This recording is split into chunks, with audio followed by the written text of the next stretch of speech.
بسم اللہ الرحمن الرحیم۔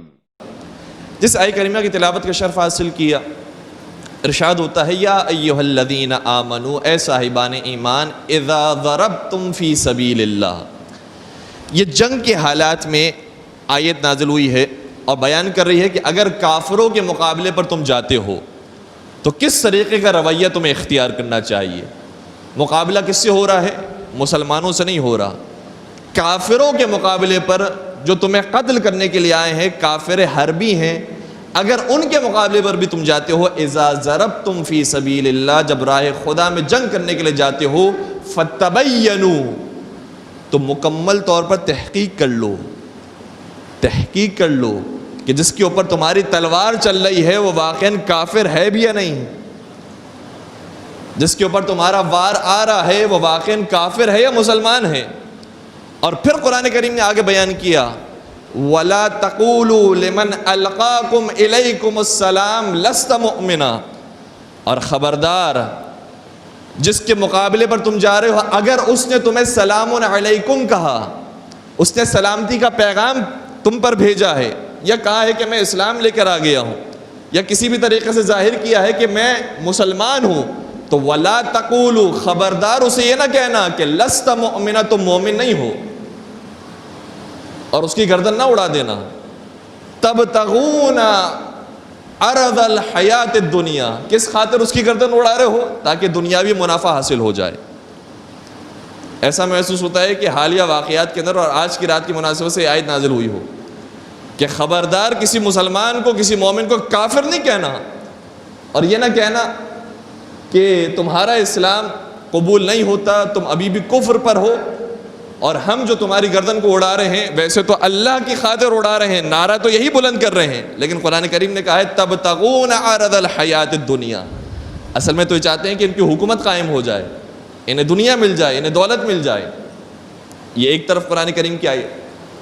دوسری آیت جو قرآن کریم کی، اور بہت ساری آیتیں ہیں اس موضوع پر، کہ اسلام کا جو پیغام ہے امن و امان کا پیغام ہے۔ آج جو اسلام کا چہرہ مسخ کیا گیا ہے، کہاں وہ اسلام کے جو آج کا اسلام متعارف کروایا جا رہا ہے، اور کہاں وہ اسلام جو پیغمبر اکرم لے کر آئے تھے، زمین و آسمان کا فرق ہو گیا۔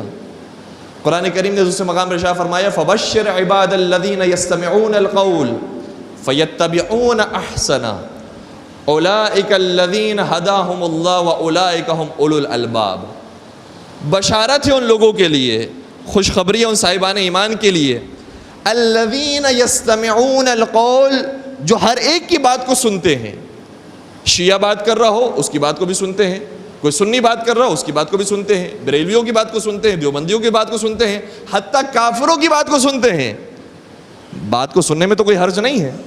فَيَتَّبِعُونَ أَحْسَنَهُ، ہاں لیکن جب پیروی کرنے کی باری آتی ہے، جب اتباع کرنے کا وقت آتا ہے، تو ان باتوں میں سے جو بہترین بات ہوتی ہے اس کا اتباع کرتے ہیں۔ یہ ہے اسلام کا پیغام، کہ اگر کوئی کافر بھی بات کر رہا ہے، منطقی بات ہے، اس نے اپنے یہاں پر صفائی ستھرائی رکھی ہے، تو اس کی بات کو قبول کرو، اگر وہ اچھے کام کرنے والا ہے اس کی بات کو قبول کرو۔ یہ اسلام کا پیغام ہے۔ اور پھر آگے قرآن کریم نے کہا اولئک الذین ھداھم اللہ، یہی وہ لوگ ہیں جو سب کی بات سنتے ہیں اور جو اچھی بات ہوتی ہے اس پر عمل کرتے ہیں، یہی وہ لوگ ہیں کہ جو حقیقت میں ہدایت یافتہ ہیں۔ وَأُولَئِكَ هُمْ أُولُو الْأَلْبَابِ، اور یہی صاحبان عقل و شعور ہیں۔ اور پھر وہ آیت جو الحمدللہ ہم میں سے ہر ایک کے ذہنوں کے اندر موجود ہے، قرآن کریم نے کیا خوبصورت پیغام دیا ہے، من قتل نفسا بغیر نفس او فساد فی الارض فکأنما قتل الناس جمیعا، جس نے بغیر کسی قتل کے دوسرے کو قتل کر دیا، اس کے نہ رشتہ داروں کو قتل کیا گیا ہے، کوئی تکلیف نہیں پہنچائی گئی، بلا وجہ آ کر قتل کر رہا ہے یا فساد قائم کر رہا ہے، تو گویا ایسا ہے کہ جیسے پوری انسانیت کا قتل کر دیا۔ ایسا پیغام قرآن کریم کے علاوہ کہاں ملے گا؟ یہ ہے حقیقی اسلام، کہ اگر تم نے ایک شخص کا قتل کیا ہے، یاد رکھو ایک شخص کا گناہ نہیں ہے، پوری انسانیت کا گناہ تمہاری گردن پر۔ وَمَنْ أَحْيَاهَا فَكَأَنَّمَا أَحْيَا النَّاسَ جَمِيعًا، اور جس نے ایک شخص کو زندگی دے دی، ایک شخص کو علاج کروا دیا، ایک شخص کو کچھ پیسے دے دیے، جس کے بعد وہ بھوک سے بچ گیا، بھوک کی موت سے بچ گیا، اگر ایک شخص کو حیات دی ہے گویا ایسا ہے کہ ساری انسانیت کو حیات دے دی. یہ ہے اسلام کا پیغام. اور ائمہ اطہار علیہ السلام ہو، پیغمبر اکرم ہو، سبھی کا یہ طریقہ کار رہا ہے کہ چاہے یہودی ہوتے تھے، چاہے عیسائی ہوتے تھے، چاہے بت پرست ہوتے تھے، اگر کوئی انہوں نے حملہ نہیں کیا ہے، کوئی قتل کرنے کا ارادہ نہیں رکھتے ہیں، تو بہت شائستہ طریقے سے ان کے ساتھ بیٹھتے تھے. اور آپ نے وہ بوڑھی خاتون کا واقعہ یقیناً سنا ہوگا. حتیٰ بوڑھے ایک جوان کا واقعہ ملتا ہے کہ جو کافر تھا، پیغمبر اکرم کو پورا کر پھینکا کرتا تھا. پیغمبر اکرم اسی راستے سے گزرتے تھے جس طریقے سے وہ بوڑھی خاتون پھینکا کرتی تھی، تو اس مقام پر بھی اسی راستے سے گزرا کرتے تھے. وہ جوان روزانہ کچرا پھینکا کرتا تھا، اور ایک دن اسی طریقے سے بیمار ہوا. پیغمبر اکرم اس کی عیادت کو جاتے ہیں. اچھا، یہ عجیب بات ہے کہ پیغمبر اکرم کے پاس راستے بہت سے ہوں گے پہنچنے کے لیے، لیکن اپنا راستہ تبدیل نہیں کرتے، کیونکہ وہ ذات کے جو دوسروں کا راستہ تبدیل کرنے کے لیے آئے ہو، وہ اپنا راستہ تبدیل نہیں کرتی.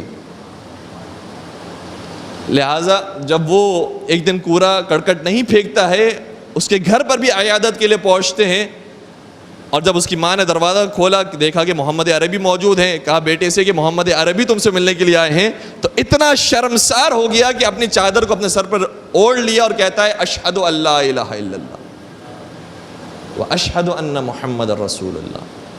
میں گواہی دیتا ہوں اس سے بہتر اور کوئی دین نہیں ہے، خدا کے علاوہ کوئی معبود نہیں ہے، اور پیغمبر اکرم حضرت محمد مصطفیٰ صلی اللہ علیہ وآلہ وسلم اللہ کے رسول.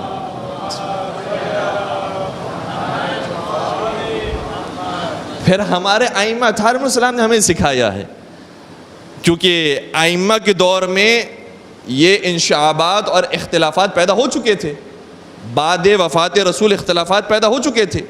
تو ائمہ اطہار علیہ السلام نے ہمیں سکھایا ہے، 5ویں سرکار ہو، 6ٹھے سرکار ہو، 7ویں امام ہو، 8ویں امام ہو، 11ویں امام ہو، سبھی کی زبان سے تقریباً ایک ہی جملہ نکلتا ہے. الفاظ کہیں کہیں کچھ مختلف ہے لیکن مضمون ایک ہی ہے. فرماتے ہیں، ہم سے فرماتے ہیں، بطور خاص شیعان حیدر کرار سے فرماتے ہیں کہ دوسرے مسلمان بھائیوں کے ساتھ تمہارا کیا رویہ ہونا چاہیے.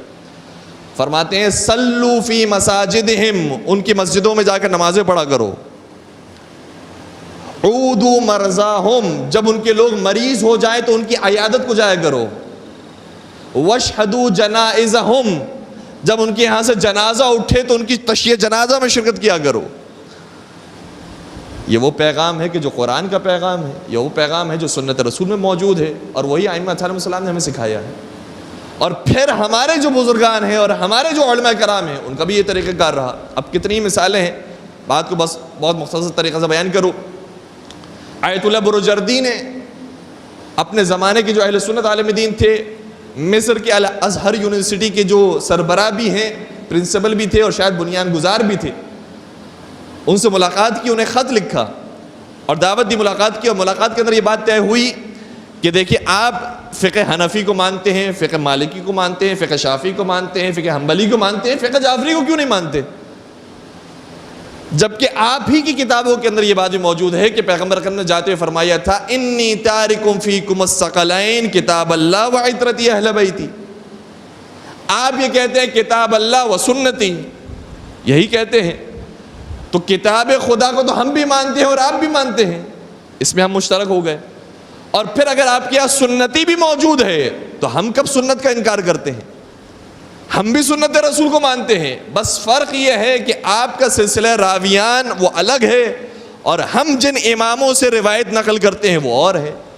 لیکن آپ جس طریقے سے سنت رسول کے قائل ہیں اسی طریقے سے ہم بھی سنت رسول کے قائل ہیں.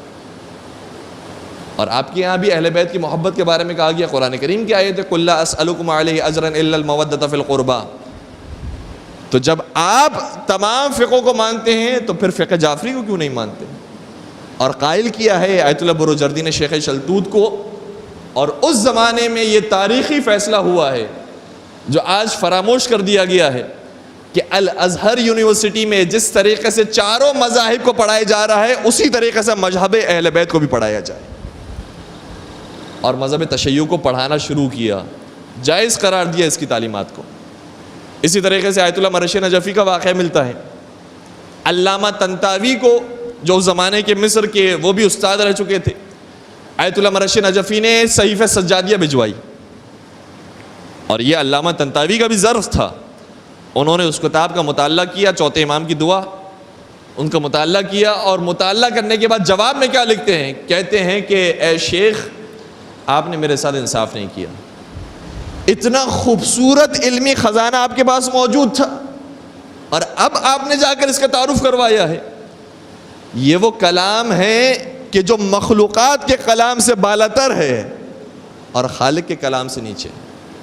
یہ ان کے بھی جملے ہیں، فوق کلام المخلوق و تحت کلام الخالق۔ مولا امام زین العابدین کا کلام وہ ہے کہ جو مخلوقات کے کلام سے بالا ہے، خالق کے کلام سے نیچے۔ درود پڑھ دیجئے گا محمد و آل محمد۔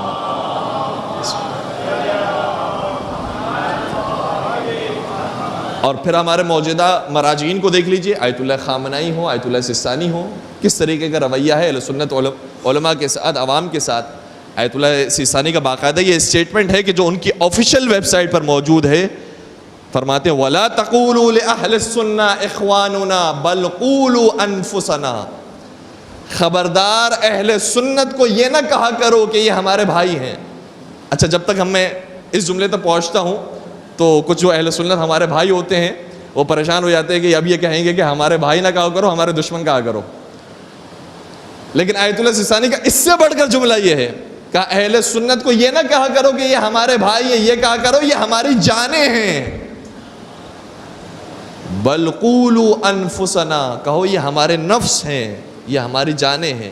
اور اگر اہل سنت پر حملہ ہوتا ہے تو گویا ایسا ہے کہ جیسے اہل تشیع پر حملہ ہوتا ہے، اور اہل تشیع پر حملہ ہوتا ہے تو گویا اہل سنت پر حملہ ہوتا ہے۔ تو الحمدللہ قرآن کریم کی جو تعلیمات ہے، معصومین کرام علیہ السلام کی تعلیمات ہے، اور ہمارے بزرگان کی جو تعلیمات ہے وہ یہی ہے کہ ہر مذہب کا احترام کرو۔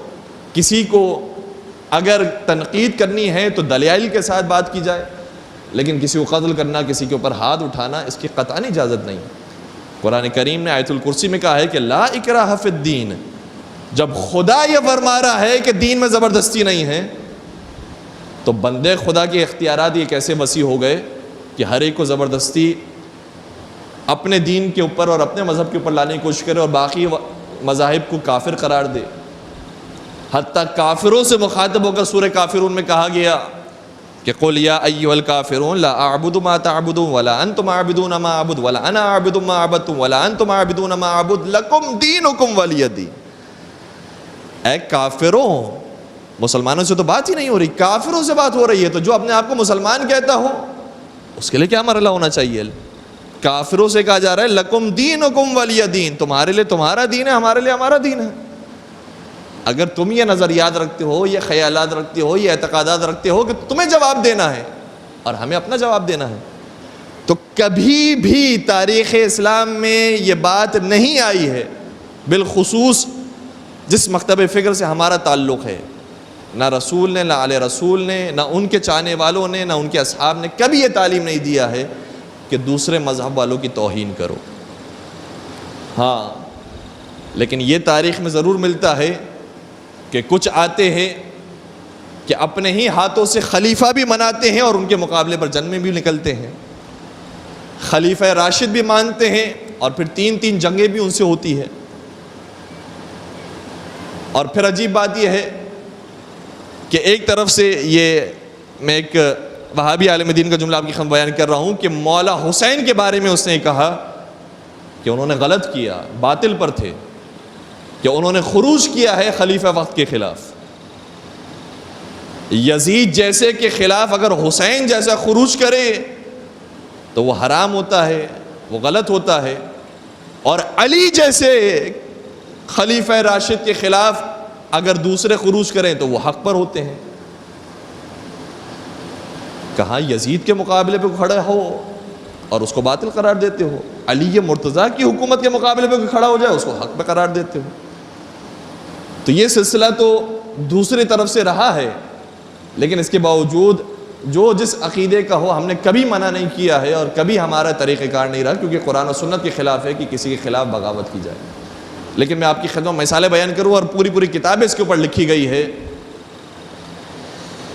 بن باز جو بہت بڑا مفتی تھا کہ جس کا انتقال ہوا، اس کا فتویٰ یہ تھا کہ ہمارا اتحاد شیعوں سے ممکن نہیں ہے جس طریقے سے ہمارا اتحاد یہودیوں اور عیسائیوں سے ممکن نہیں ہے۔ اور خود اسی کا اسٹیٹمنٹ یہ ہے کہ 30 سال الحمدللہ میں نے مدینہ منورہ میں نماز جماعت پڑھائی ہے، لیکن ان 30 سالوں کے درمیان جب میں قبر رسول کے سامنے سے گزرتا تھا تو الحمدللہ میں نے کبھی بھی سلام نہیں کیا۔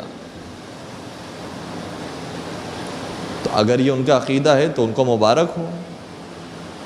وہ نبی کہ جس کے بارے میں خود قرآن کریم میں پروردگار ارشاد فرمائے وَلَسَوْفَ يُعْطِيكَ فَتَرْضَىٰ، اے رسول ہم عنقریب آپ کو اتنا عطا کریں گے کہ آپ راضی ہو جائیں۔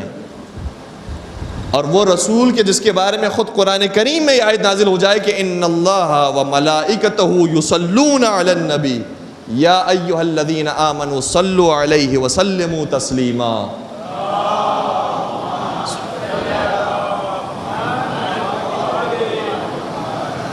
تو اگر پھر بھی ان کا یہ عقیدہ ہے تو